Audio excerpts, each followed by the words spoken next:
एक बार की बात है, एक छोटे से गांव में एक वृद्ध पिता रहता था। उसकी 3 संतानें थीं, 2 बेटे और 1 बेटी। जब बच्चे छोटे थे, पिता ने अपनी छोटी सी जमीन पर खेती करके उनके लिए भोजन और शिक्षा का इंतजाम किया। पिता ने अपनी पूरी जिंदगी मेहनत और ईमानदारी से बिताई, अपने बच्चों को पालने और उन्हें एक अच्छा भविष्य देने के लिए।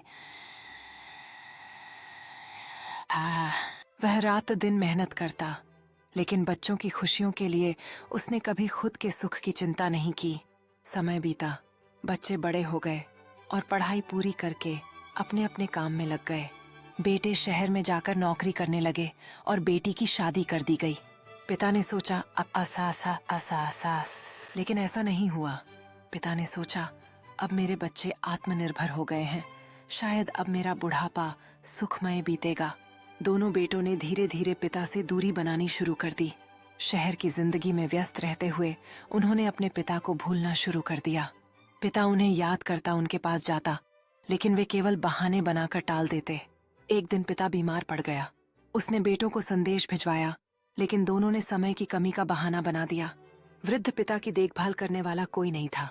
वह अकेला अपने छोटे से घर में पड़ा रहता।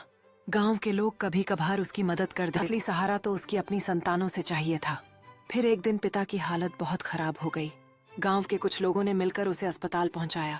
मैंने अपनी इच्छाएं और आराम सब भुलाकर तुम्हारे लिए मेहनत की। वहां उसने आखिरी सांस लेने से पहले एक पत्र लिखा। मेरे प्यारे बच्चों, मैंने अपनी पूरी जिंदगी तुम्हारे भविष्य को संवारने में लगा दी, पर आज जब मुझे तुम्हारी जरूरत थी, तुमने मुझे अकेला छोड़ दिया। अगर कभी तुम्हारे बच्चे, शायद मैं अच्छा पिता नहीं बन सका, क्योंकि मैं तुम्हें यह नहीं सिखा पाया कि बड़ों का सम्मान और उनकी देखभाल कितनी महत्वपूर्ण